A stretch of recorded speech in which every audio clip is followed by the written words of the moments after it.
Compartilhar a tela para ver se está legal.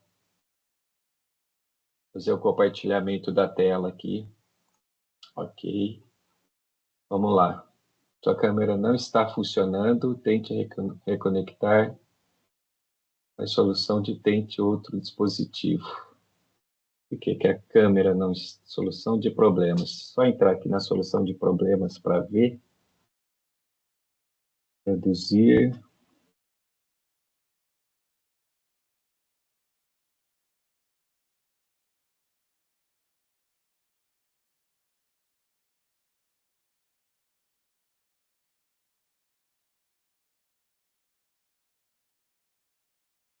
Deixar isso para lá. Eu preciso entrar aqui. Então, minha câmera não está funcionando. Não adianta. Eu vou só no gogó. Então, primeiro, gravação. Vou compartilhar a tela, tá? Fazer o compartilhamento da tela. Pronto. A tela está sendo compartilhada. Agora nós vamos para os slides. Então, galerinha, deixa eu só puxar isso aqui um pouquinho mais para cá.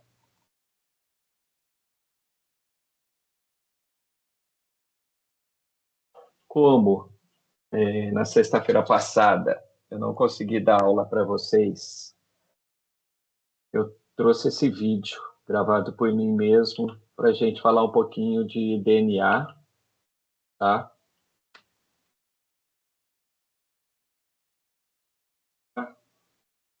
Falar um pouquinho de DNA, uma abordagem química, para a gente entender um pouquinho as interações dos átomos dentro dos componentes do DNA, tá?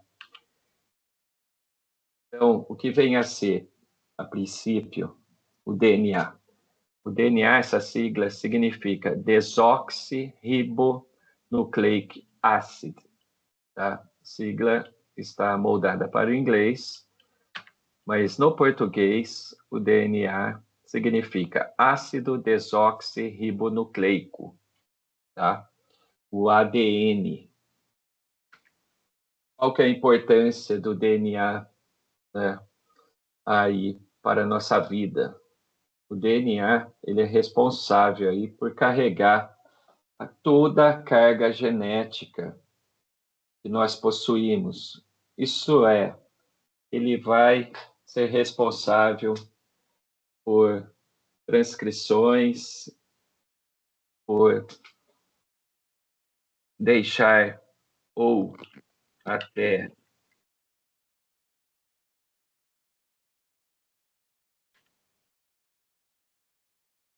fatores hereditários, tá? Por exemplo, cor dos olhos, cor do cabelo, tudo que está relacionado à hereditariedade tem a ver com o DNA, tá? Então, como que funciona isso? É uma molécula que armazena todas as instruções genéticas de um organismo. Ele funciona como um manual de instruções biológicos, tá? Orientando o desenvolvimento, o funcionamento e a reprodução de todos os seres vivos.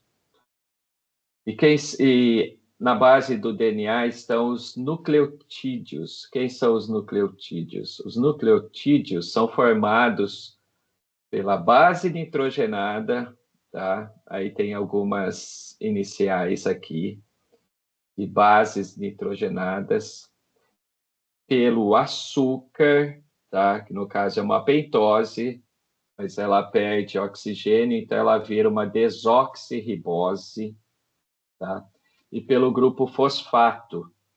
O grupo fosfato é responsável pelo ácido, tá? Daí que veio o nome ácido desoxirribonucleico, tá? Veio por conta desse grupo fosfato aqui, que ele é, no conjunto da obra, ele é o ácido fosfórico, tá? Então, isso aqui é uma representação bem básica do nucleotídeo.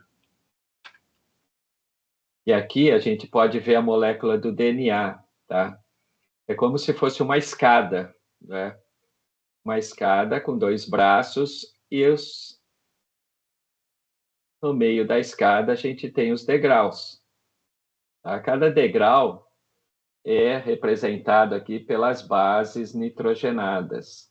O braço da escada é representado pelo açúcar, tá? Que eu mostrei no slide anterior, que é a desoxirribose, mais o ácido fosfórico, como um ânion fosfato, que está fazendo a ligação, vai ligando, tá? Vai ligando cada pedacinho aqui de DNA, vai fazendo as ligações pelo braço.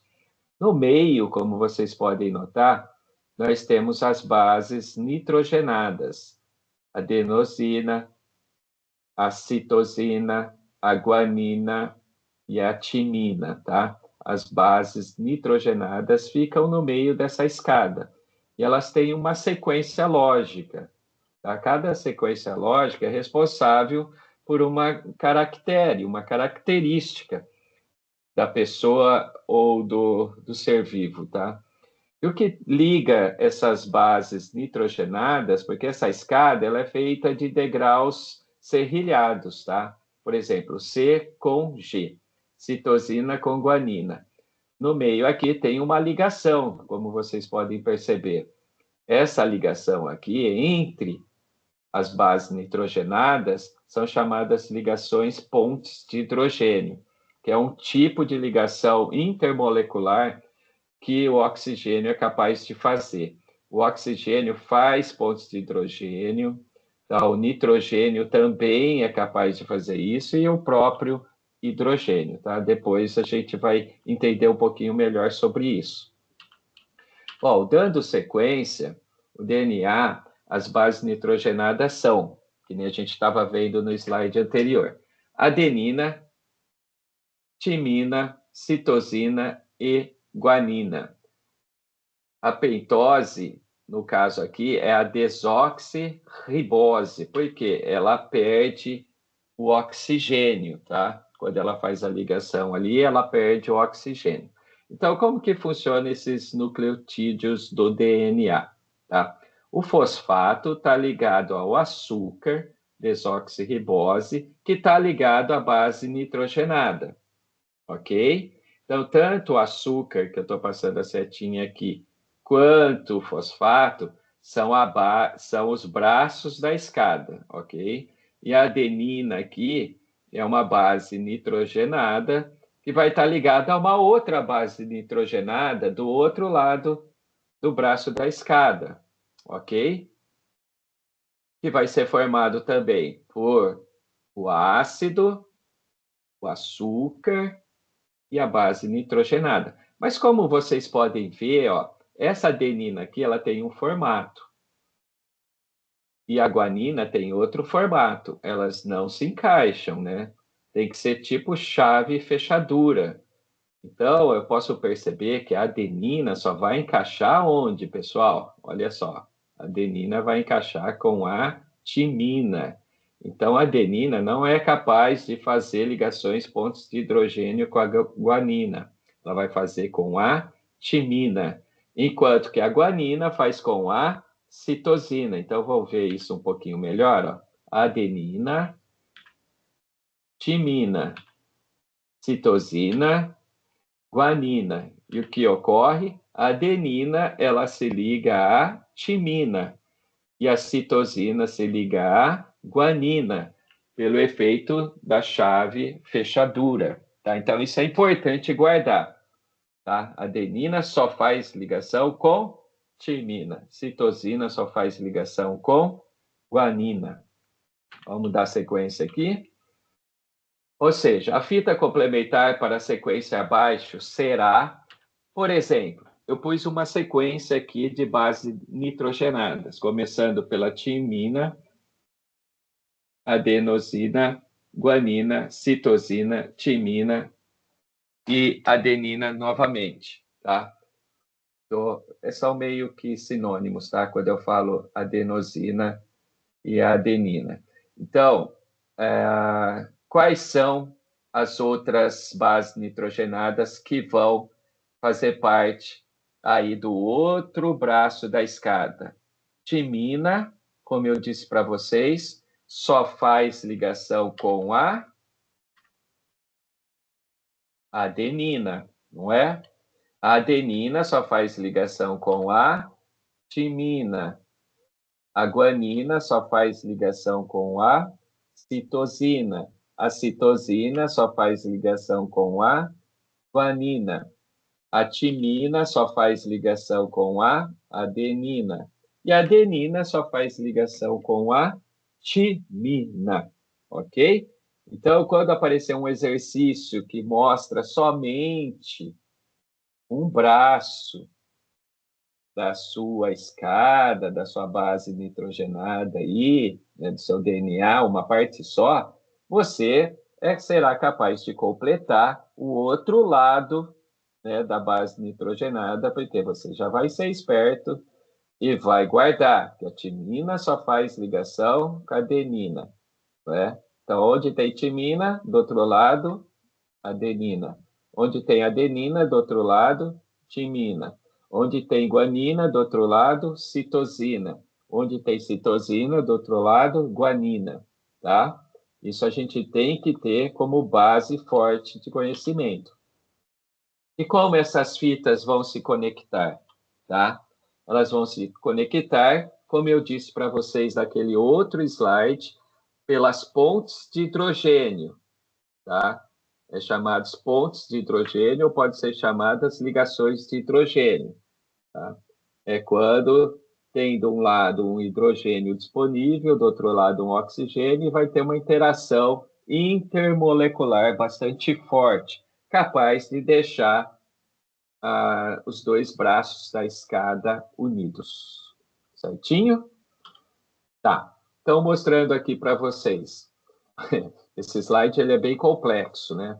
O que eu circulei aqui? O que está circulado aqui é o grupo fosfato. O que está circulado aqui é o grupo do açúcar, da desoxirribose. E o que está circulado, tá? Vamos lá? O que está circulado aqui é o grupo da base nitrogenada. Ok, pessoal? Então, vocês percebem que agora, abrindo um pouco, olhando mais de perto, a gente começa a enxergar os átomos, tá? Os átomos presentes no fosfato, tem fósforo, que é dado pela letra P, é P porque fósforos vem lá do latim, fósforos, né? pH. Oxigênio, oxigênio, oxigênio, oxigênio. Aqui a desoxirribose, ela é representada de uma maneira que a gente representa na química orgânica. Eu sei que vocês estão começando a ver isso, não tem problema, tá? Mas a gente representa cada pontinho aqui, cada intersecção com um carbono, aqui mais um carbono, aqui mais um carbono, né? E mais um carbono aqui, formando 5 carbonos. Por isso que é uma pentose, ou uma desoxirribose. E o oxigênio ele vai ciclizar essa molécula, tá? Pelo carbonos aqui, tá? Ele vai conseguir ciclizar essa molécula. Então, essa molécula está ligada, como eu disse para vocês, no ânion fosfato, que é tipo uma colinha que vai ligando as riboses. E a base nitrogenada de um lado da escada está aqui, representada aqui por 2 nitrogênios, um carbono aqui, outro carbono aqui, mais um carbono, mais um carbono, mais um carbono e um oxigênio, oxigênio e hidrogênio. E vocês percebem que dá para notar também que o outro lado da escada ela vai se ligar com esse lado, através das pontes de hidrogênio. Então, o que é mesmo uma ponte de hidrogênio? É uma ligação intermolecular que ocorre entre oxigênio e hidrogênio. Ó. Vai ocorrer uma ligação aqui, ela é bem intensa. Também ocorre com nitrogênio e hidrogênio. Então, nesse caso aqui, são 2 ligações de pontos de hidrogênio. Agora, olhando no pedacinho de baixo, com outras 2 bases nitrogenadas, o que a gente percebe? Que aqui vai ocorrer 3 ligações de hidrogênio. Ó. Essa daqui, essa daqui e mais essa daqui. Então, essas duas bases nitrogenadas têm uma ligação mais intensa, tá? Ok, pessoal?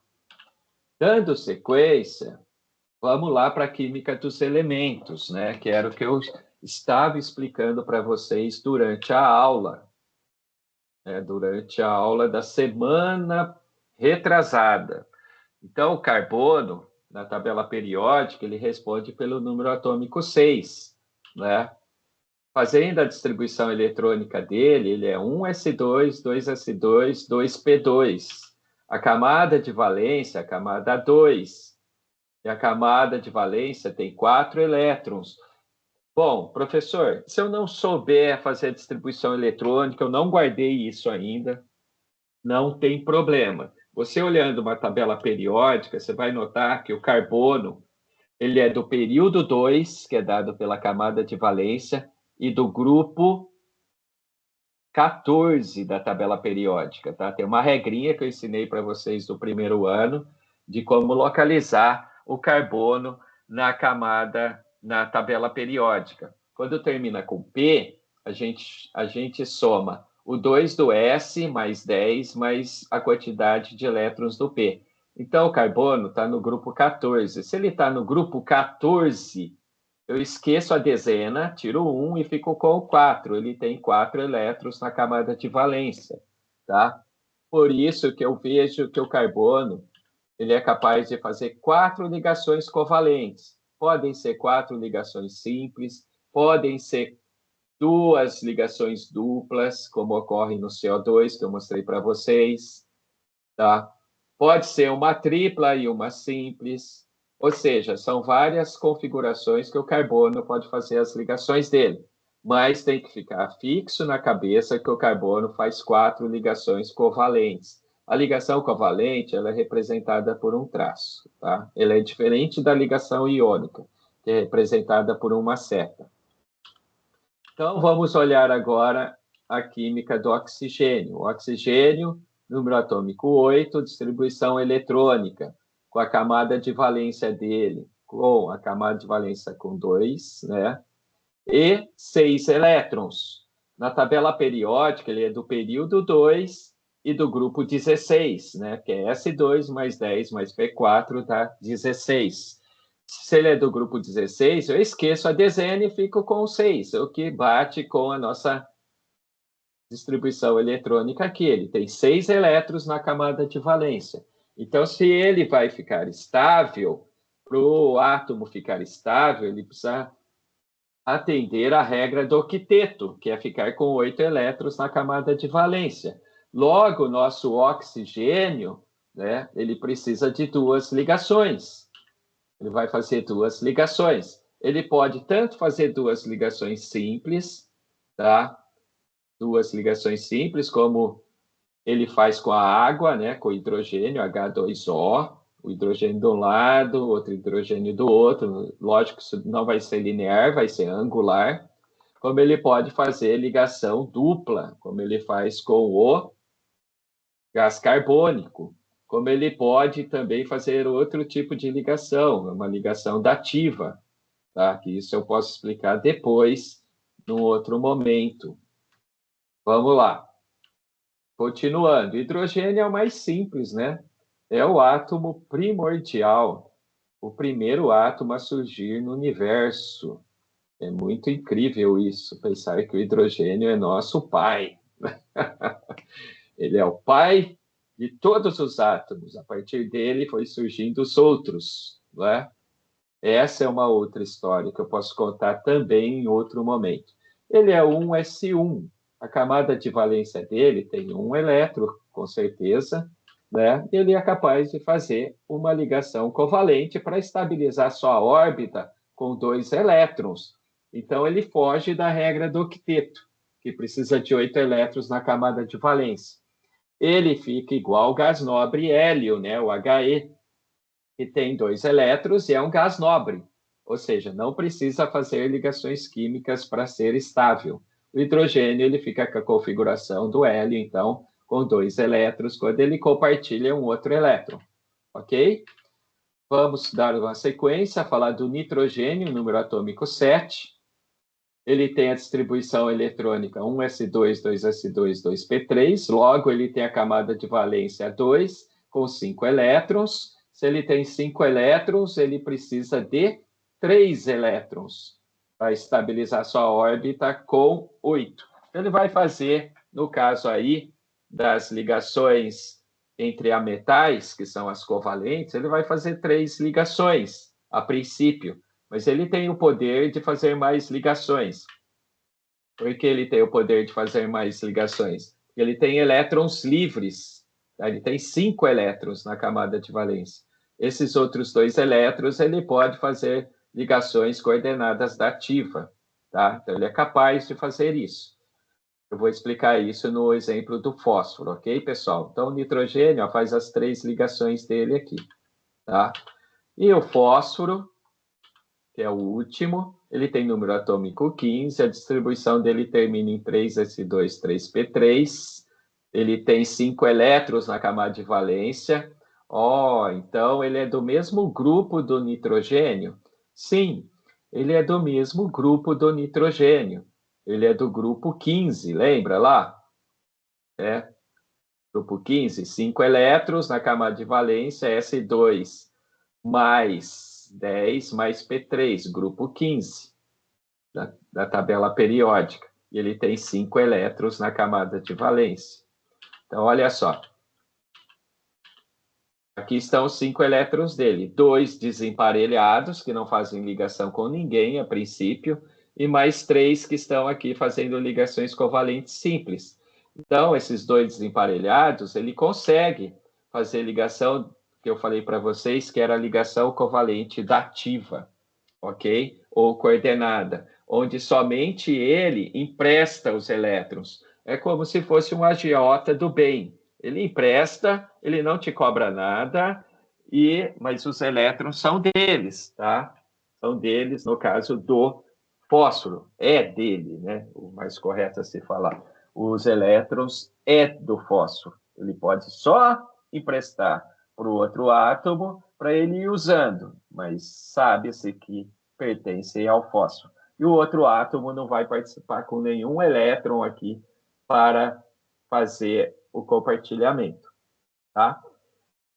Deixa eu ver se é por aí, se é chamada ligação dativa.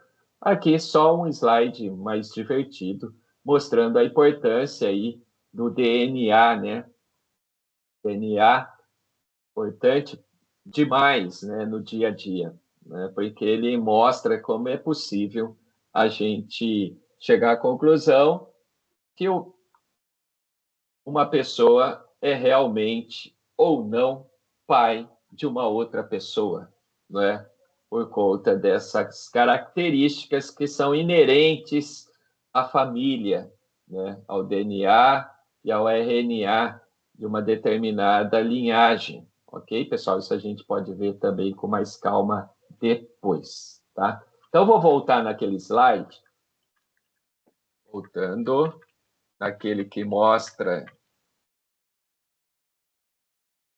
Só um momento. Esse.